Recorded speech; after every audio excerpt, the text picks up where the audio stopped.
All right, Jess. So first, I wanted to check in with you about the silent retreat that you just finished up, and I know you've led a few of them. And actually, yeah, we were at one silent retreat together outside of DC. Um, Mm. that was maybe actually the last time that I saw you. But anyway, just something to share about your most recent experience and generally like the power of silent retreats of what you've seen, what you've experienced yourself, and what you've noticed happening for others. Mm. Yeah, a big reconnection to oneself and to also a wisdom that lives inside of oneself that can often get dismissed or forgotten in the flurry of life. Mm. And so also a seeing of uh, people coming back home to themselves. Mm.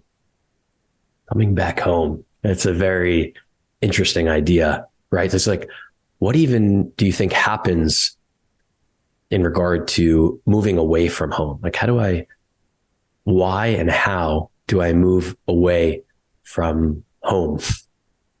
Yeah. I mean, it brings up even a bigger question. What is home and where is home?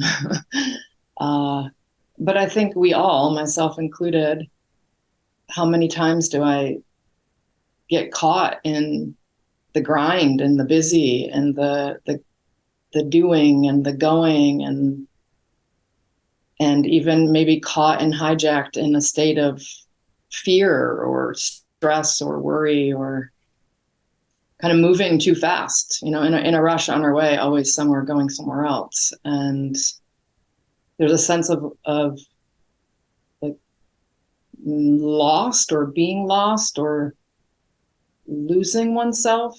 And so it seems like silence in a way can be a pathway to catching back up with oneself.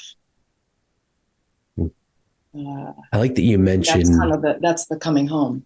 yeah, and you mentioned speed because I think speed is an essential component uh, in this, right? Like when I get caught, I would say normally it's because of how fast I'm operating internally, and when I slow down genuinely on the inside, that's coming home. So there's all these different techniques and ideas and whatnot, but is it as simple as a matter of speed? I wonder about that. Well, it's interesting you speak to that because the whole entire first day, the theme that is offered into the space is all about slowing down, breathing, and relaxing.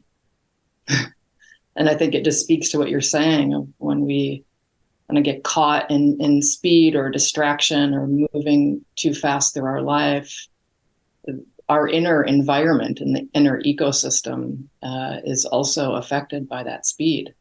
And so if I'm moving through my life externally really fast, the internal system kind of follows that. And so it feels like a big key ingredient to the journey of silence and a meeting silence is that whole process of slowing down, breathing, uh, remembering that I have a body. I live in my body, um, relaxing, softening the grip, the armor, the protection that we need to at times put on to make it through the day. Why do we really need to do that? I wonder. It's like, is that the mind thinking that I need to do that in order to protect myself? Is it true? I mean, that's a really good question. I would imagine on some levels it's not so true, and maybe it's a habit and conditioned patterning. And there are some people that live in certain situations that, yeah, they do need the armor to walk down the street and make it through the day. And yeah, I think it's kind of situational. It seems as though, the armor is part of the conditioning response to like too much too fast, or the conditioning response to some kind of overwhelm or excess stress.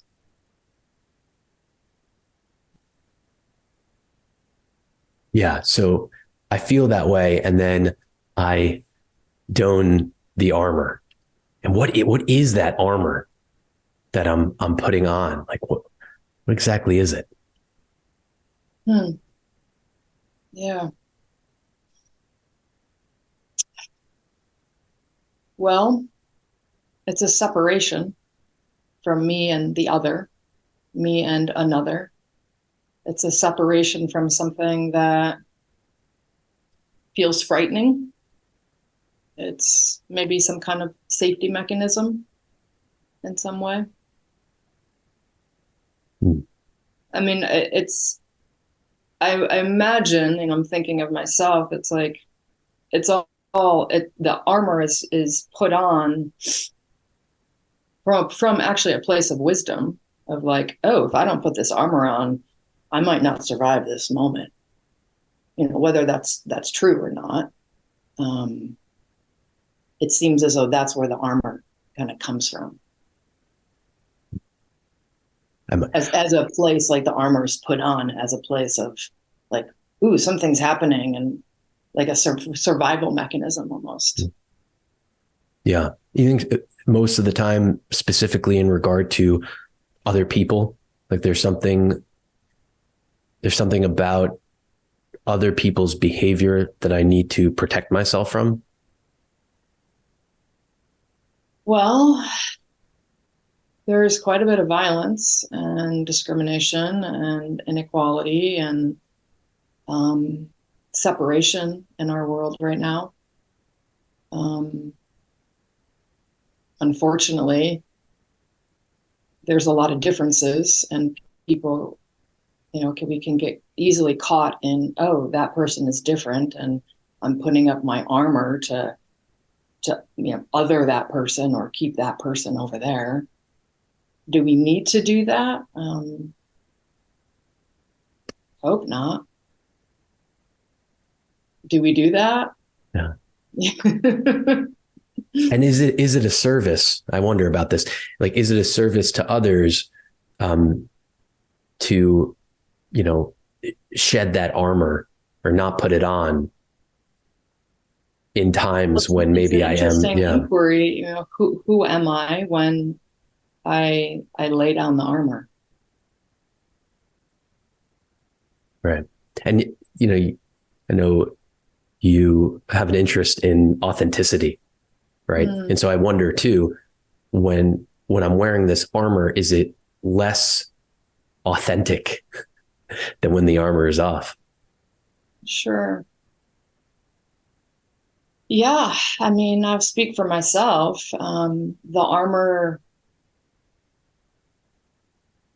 yeah, I would say yes. If there's armor on, then in some way I'm either hiding or not revealing just my full self. Which means if my full self isn't here, then am I really being authentic? So is that your practice do you feel when there's maybe a tendency to put on that armor, protect yourself, maybe put on, a mask is maybe another way to put it. And then like you see that, you acknowledge that, and then maybe choose not to put it on. I think for me, more the practice is the pause, because that what you just said can happen in like, a snap of a fingers, extremely fast. And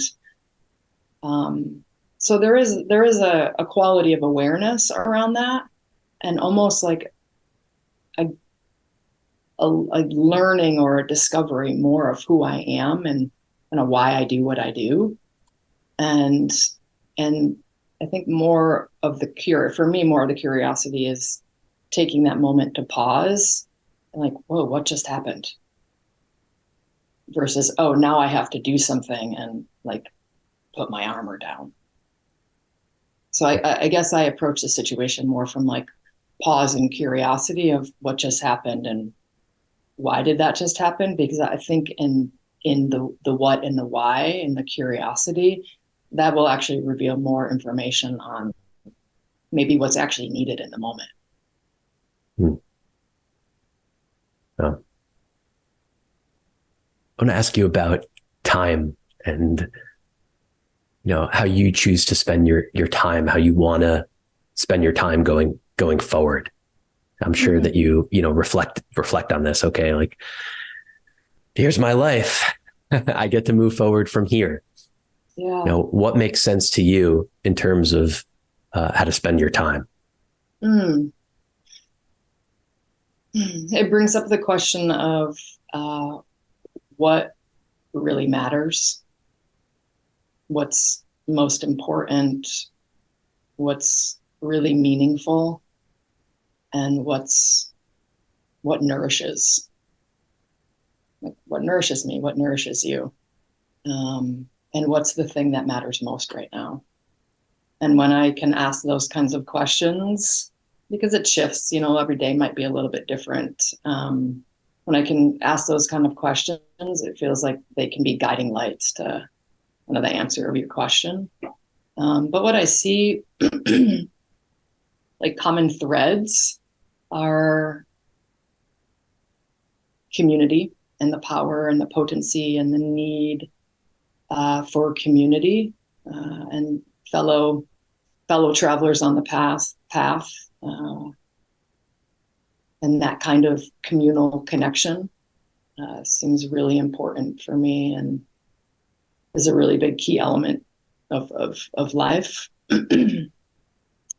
Also creativity, whether that gets expressed physically in the body or I paint a lot and write a lot and do a lot of poetry. So creativity and giving space for creativity feels really important.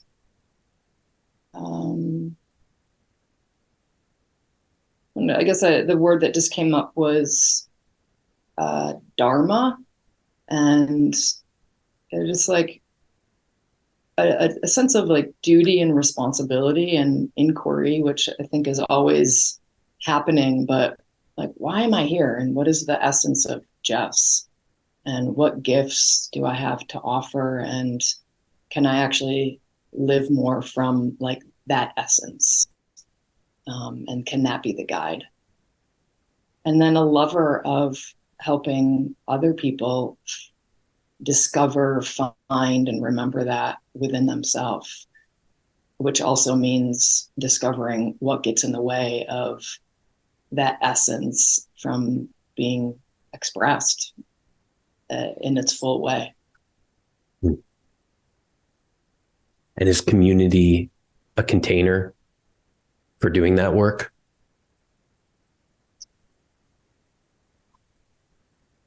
I do feel that way.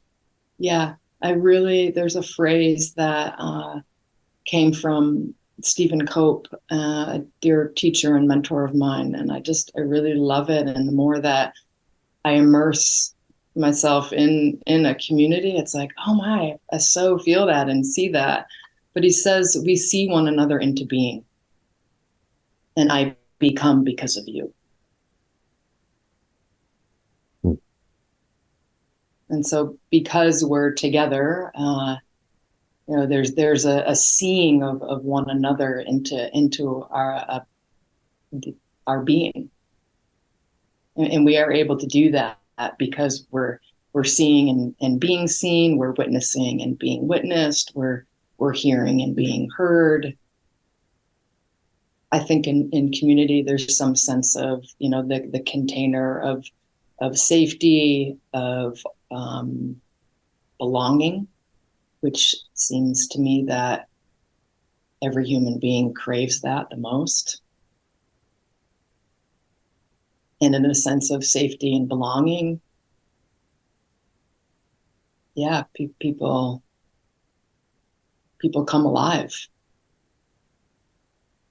Yeah, I've been like investigating this for a bit of time, like just seeing the power of community behind intentions, right? So I asked myself, why is this person doing this or that? And so often it seems that the answer is to find community, to belong. No, it's so much so that often I think, people will belong to communities that aren't very healthy for them. But that sense of belonging is so crucial that I'm going to be a part of this anyway, even if it's not really the community that my heart yearns for. I need it to survive. I need to belong. So I'm going to go there anyway. But in terms of the communities that you're a part of, that you've been a part of, what have you found to be, the essential components for a healthy community? What does that look like? Yeah, healthy community. Well,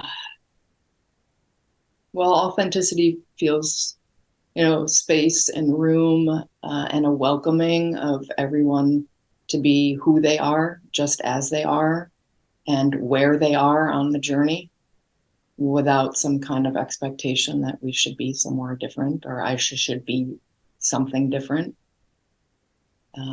That feels like a really important community or important ingredient. Love, compassion, patience, courage, bravery. I mean, it takes a lot of courage and bravery to be in a space, to be seen, to be witnessed in the fullness of who you are, when it's absolutely beautiful and when it's also like, feel like a little bit of a hot mess. Can I welcome that too? So there's some kind of like ingredient of humanness. Permission for that. Permission to be you and to do your work, and we're going to accept you wherever you're at. Yeah, and an ingredient of inquiry, right? We're all kind of in this inquiry together. Intention also feels really important. Like what are we all doing here together? What are we growing? What are we fostering? What are we practicing, so to speak, together? I think having some kind of like guiding light can be supportive.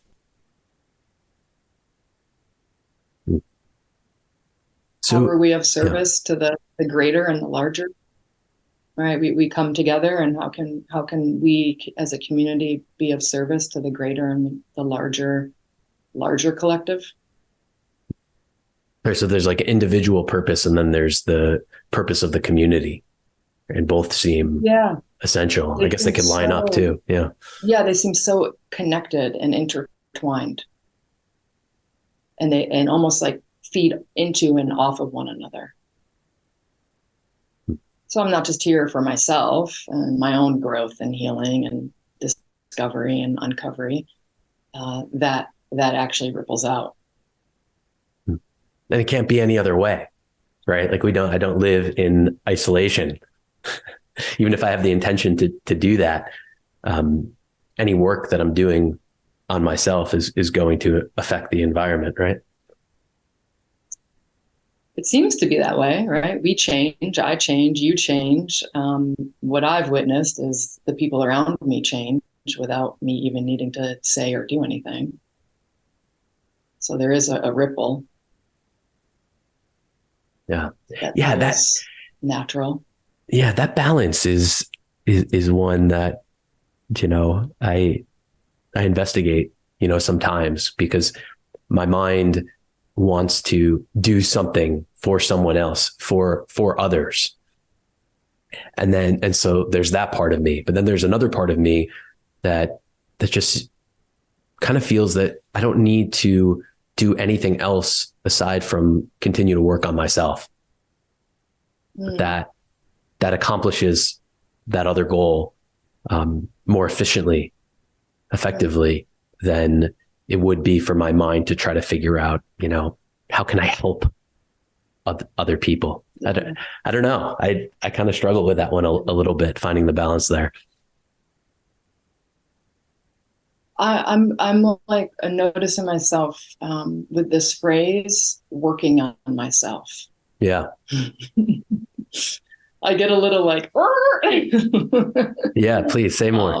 Because I find so many people come to our silent retreats, or so many people just come to Kripalu and just be on the path of just human or self-discovery. And it's like, that's how we walk is that how we're walking to the path? Is that how we're walking on the path of like, I have to work on myself? And so now I'm a self-improvement project, which then in some interesting, subtle way is basically saying, well, there's something wrong with me. I don't see it that way. I don't think that it needs to be that, right? So like even the words are, I have to work on myself. I would shift that to, I get to work on myself because it's fun, because what else is there to do? And I'm not saying that there's anything wrong with where I am right now. I mean, I think the point that you're making is totally essential. I have this friend who's led this amazing campaign, and her slogan is, everything is right about you. Everything is right about you. And I think, and she like really sees the need for that slogan. So I get that completely. And that is actually, I think, the viewpoint that is going to lead to the most growth. Growth doesn't happen when I kind of shame myself and say, oh, there's something wrong with me. Now I need to change something, work on myself. No, the growth happens when where I'm at is totally fine. It's totally acceptable. It's completely human. And there's always more. Yeah. Perfect, whole, and complete. And there's always more. Yeah. I wanted to ask you about small thinking. You mentioned that. Yeah. Like you mentioned, like just moving beyond, thinking small, or maybe the way I looked at it is in kind of like observing the mind and the quality of thoughts, and that some thoughts seem, smaller, or maybe not needed, I don't need to entertain them. And then other thoughts are more of the higher level of quality and actually productive in some way. Do you experience that yourself? And how do you distinguish between the two? Well, I am human, so yes.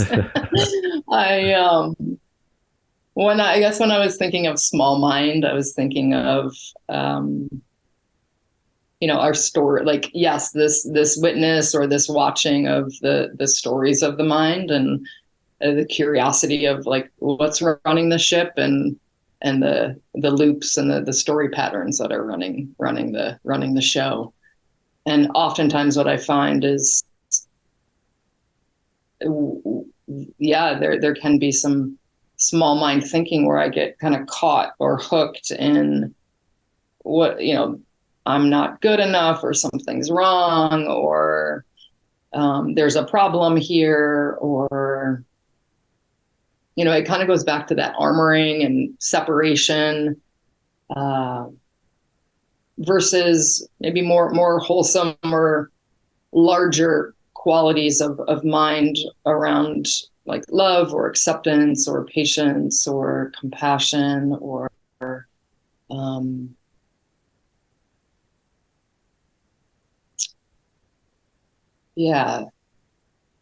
so small mind, I guess, it feels the stories that are outdated, not true, that keep me personally small, the conditioning that keeps me small. So you see those kind of rise come into your awareness, and then you have a practice of letting them go, or shifting them in a direction that feels better.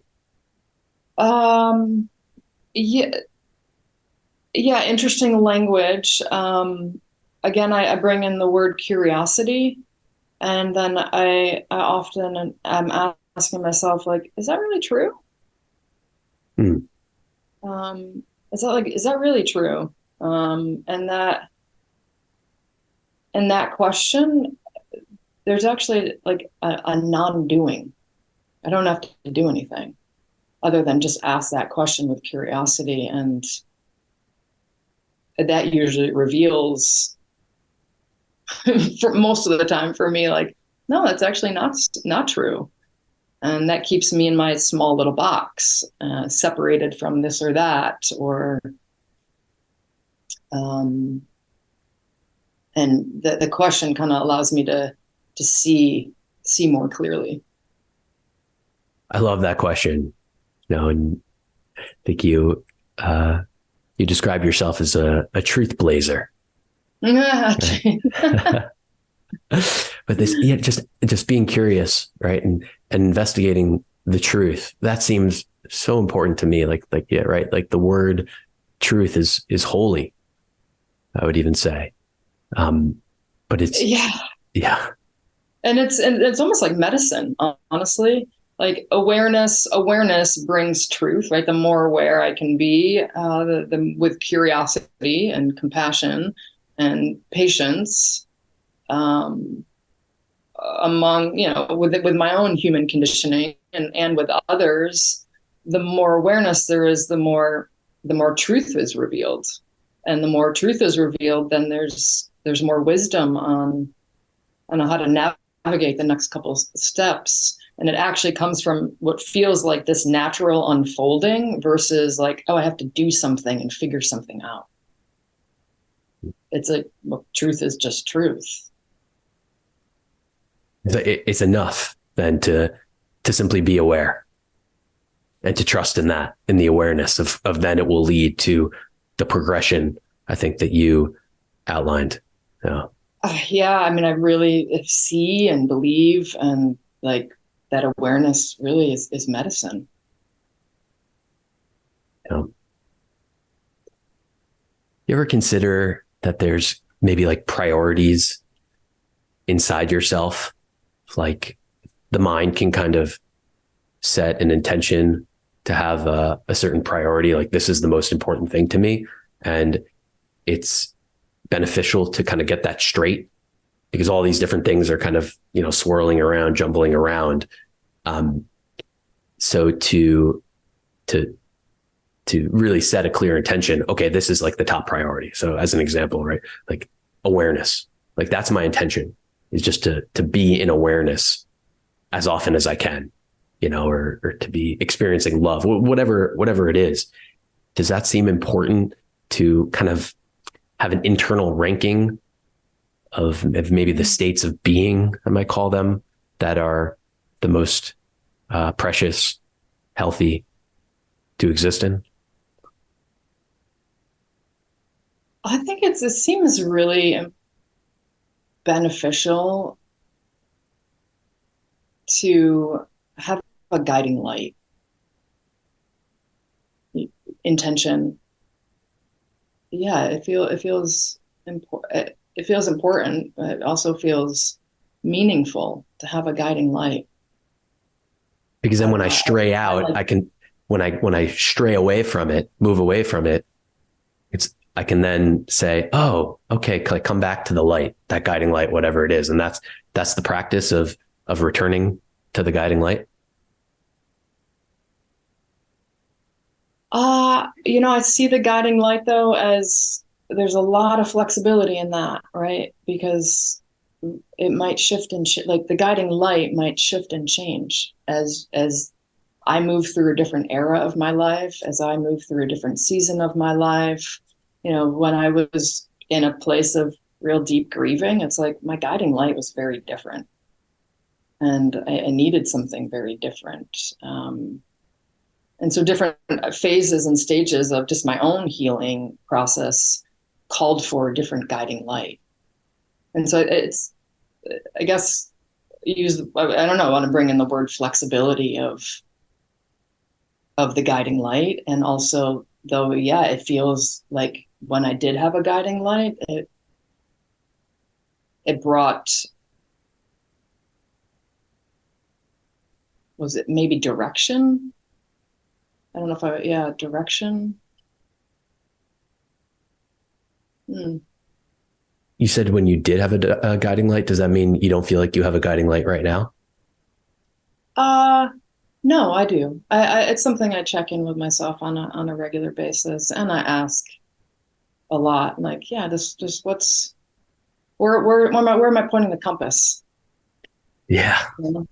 Like I want to set the sails. Like, where am I setting the sails? I have no idea where the boat's going to go and what's going to happen, but I want to lean like a little bit over here. Yeah, I like that you bring up the importance of flexibility, right? Maybe another way to describe this, um, what what I try to investigate is like my relationship with my past self. And is that serving me now? Like, commitments, intention that I set in the past. So sometime in the past, I could have an insight, enlightening moment where that's where the guiding light is discovered, right? In those moments where it's so clear, it's like, yes, this is it. And it's so powerful that I want to make a commitment, intention, devotion, whatever, to hold on to it, because I see in that moment how beneficial this can be for me. And so I do that. And then my life unfolds, and I'm, spending as much time as I can with that guiding light, I would say. But to your point a little bit, that there could be a time that comes when that doesn't feel appropriate for where I'm at right now. It was appropriate for my past self, but it might not be appropriate for it. But it can be confusing because the commitment was so strong in the past, so powerful, that I could even feel like I'm maybe letting myself down by letting that go, potentially. Mm-hmm. Mm. Yeah. Right. But then you're also checking in with yourself in this moment right here of what is most needed and what might be most supportive. So then I would question, is that really letting yourself down? Or is that meeting who you are right here and right now? Versus, right. But how often do I get to do that? I can do that every moment. well, yeah, as many moments as you bring pause into the day and say, hey, what's going on? check in. Yeah. Yeah. Which I mean, that in of itself is a practice, right? Of just a moment to take a breath and check in. And I wonder if we, kind of give enough credit to how wild this experience is that we've been born into, right? Like it's really something. Yeah. Yeah. I love that. Like welcoming the wild. Because it is. It's wild. There's, unknown territory. There's the ups and the downs and the twists and the turns and the moments of being so clear, right? And truth and wisdom. And then moments where it's like so foggy and dense and like I can't see. Yeah. I think that's like the most confusing part that I've experienced is the fluctuation. I would say, where it's really something to grapple with. I think that I can feel a certain way in the morning, and then I feel totally different in the middle of the day, and I feel another way in the evening, and everything in between, right? And in the moment, it feels stable. And then the change comes. And I think also this is where my relationship with words is extremely important, and how I label myself. Because I can label, we tend to do this, I am this, I am that. I tag a label on myself because it feels true in the moment. And then later in the day or later in the month, whatever it is, I don't feel that way anymore. But it's like, wait a second, I said that I am this thing, and then now it doesn't feel true. What do I do about that? Yeah, the multifaceted humanness. Right. I wonder if, part of the journey is letting it all in. I go, yeah, that's a part of me too. Oh, yep, that's a part of me too. And oh, yep, that's a part too. And yeah, that's an aspect too. And sometimes I feel this way and sometimes I feel that way without it being a problem or without needing to attach a story to it. Like, okay, yep, now it's this and then it's this. And in 2 hours, that's going to be this. And it's almost like that's the gift of impermanence. Looking at it as a gift. Yeah. Why not? Yeah. I was having a conversation with some friends the other day, right? And we kind of came to this place where like, the only problem is when I make it into a problem. Totally. Yeah. Yeah. And that's not to dismiss, like, yeah, there's some things in our world that definitely need our attention, but where do we make more problems than need to be?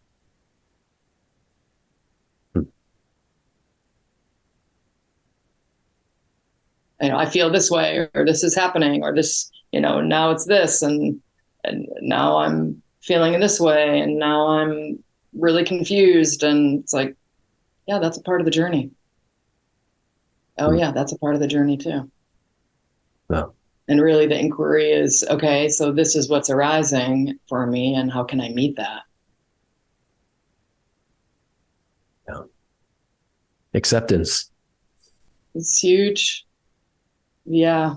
Welcoming, acceptance, curiosity, a lot of patience. Yeah. Where does gratitude come into play for you? What's your relationship with that? Yeah, it's a big part of my day. Many moments to pause and just like look up, look around. Something for me that has been really helpful in the practice of gratitude is not just naming it, but also feeling it inside. So I'm grateful for bop, bop, bop, bop, bop. And like, so I actually get a taste and a flavor of what that feels like. And for me, it just like, it gets embodied. So it's not just this cognitive mental thing. It becomes like this whole embodied practice. And then to take it another like a layer further is if it's a gratitude or thankfulness for a person, to actually like share that out loud has been really meaningful, and really connecting, so that I like actually bring others into that. So a practice of telling other people that you're grateful for them? Well, let's just say, like in the moment, yeah, I'm grateful for this really amazing conversation that we get to have about juicy stuff that not everybody is talking about, and what a gift that I get to be here with you, and like actually speaking that out loud. That feels, it's not just an internal thing. It's like now it's a us together kind of thing. Yeah, I can, as you say that, I feel that too. It's like a gift that you've just given by speaking it out loud.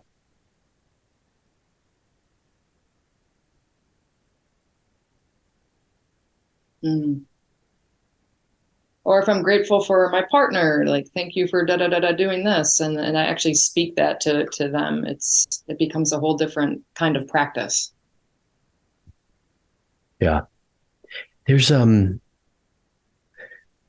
I have like a little bit, I don't know, resistance isn't the right word, but I try to be careful of this game of kind of emphasizing the individual, both myself and other people, because I'm finding so much benefit in letting go of my identity. Right. And so it feels like a balance. Like I have a tendency to like offer compliments as kind of my way of being, but it is the flip side of judgment, right? It's the positive aspect of judgment. I'm judging someone else to be likable, good person, whatever it is. And so that feels nice, but at the same time, is it reinforcing this attachment to identity? And like the real juice that I experience in my life is when I, let go of Avi, where he doesn't exist anymore. Yeah, I wonder about that. So you offering a compliment to someone in some way is just solidifying more of your identity. Is that what you mean? Yeah, well, I reverse it around. And like when someone offers me a compliment, noticing what happens within myself, and it's both nice and like the danger signal is also flashing for me now. It's like, okay, like, because I don't want to like elevate myself into this place of like, I'm so good type of thing. Like I just am. Like ultimately I feel that there's nothing to take credit for. Like, what do I have to take credit for? So I don't know. Yeah. Yeah. I mean, what came up when you asked that question, what do I have to take credit for, is just the uniqueness of who you are. But is that mine to take credit for? Well, there's no other person like you. So is that yours to take credit for?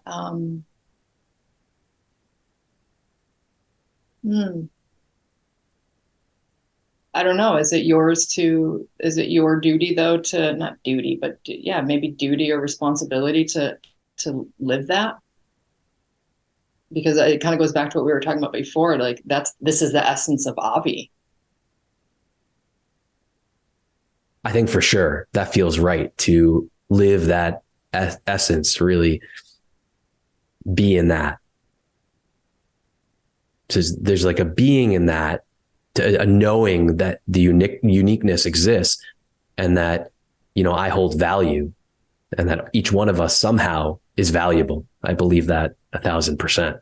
That's just the way it is. It's crazy that that's the way it is, but that's the way it is. Yeah.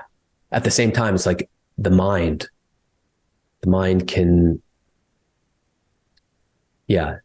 take credit. And like, that's where the ego comes in a little bit. Like, I'm so good, or I've done so much work, or anything like that. And that place doesn't feel beneficial. Like it's really serving me to do that. It feels kind of old. Like I've already done it before, and I want to let that go. Sure. I wonder if there's a difference between like taking it in up here and taking it in here. That's what I think it is. Yeah. A different way of taking in, receiving, being nourished by a compliment, which really in a sense is an expression of love. Right. And so my question would be, well, what's preventing this person's expression of love and care and connection from entering me? Yeah, I think that's beautiful. Like just as you mentioned with gratitude, I think it's the same thing, right? The difference between thinking it up in the mind, which is totally fine and beneficial, but moving it into the heart or the whole being is. And I think you're right. It often is. Like I like to translate what people are saying into like just love, the energy of love, like even just like our our customary greetings with each other, like, hey, how's it going? How's your day going? Things like that. Oftentimes, right, people don't really want an answer to that question, but we're asking it anyway. And I think there's lots of different examples. That one of the more sensitive ones is around, when someone experiences loss, you say like, I'm sorry, right? That maybe is not like the appropriate thing necessarily. I know some have told me, and I've experienced that, like, I don't really want to feel that sorry, but at the same time, it's just trying to find the words to support another being. Like, that's the essence of it. So I don't want to get caught in the actual words that someone's saying. I want to just realize that what they're doing is just saying like, love. That's all they're doing. And I can receive it if I want to receive that love. And it's as simple as that. I think something that, like listening to you speak, what brings up is something that becomes very palpable in a silent retreat is the power of one's presence, and how much another person's presence can actually speak so much louder than any kind of words, which we feel that, right? I can feel someone's presence much more than, oh, I'm sorry for your loss, or da da da da da. Just the vibration of presence can actually be even more penetrating, so to speak, than the right kind of word. The power of love can actually, the energy, the spirit of love can be so much more penetrating than all the words. And it's wild, like sitting in a silent retreat, how actually connected I feel to most people who are strangers, and we're not even really talking, but we're sitting in a field of presence and love.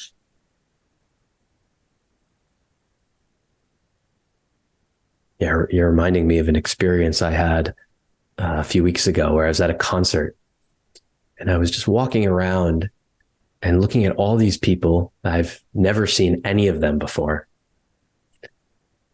And I could still feel that I would look at someone and really look at them and feel that I knew them. Like, I know you. Not to be like, there's the distinction between that, like my mind thinking, oh, I judge, I can know this person. It wasn't from a place of words. It was a deeper thing. And like, how cool is that? That we can we can look at people and just know them. What's that? That lights you up? I said, yeah, it's I'm going to use this word again, but that's medicine, right? That's human to human, soul to soul. Like, I see you. And that's what I'm hearing you say. Like, what if we could see the sacred in everyone? Like, what a different world we would be living in. I think the words do get in the way of that often. If there's anything that I would say that I'm observing that gets in the way, it's the word. Not that words, I don't want to make words the enemy either, because here we are having a conversation that feels beneficial, but it's just the right relationship with the words. I've been asking myself a lot, just how much, whatever it is, that's becoming a very important question to me, is like, how much? Yeah. Yeah. And that is a big revelation for many people, how words actually could separate us from other people.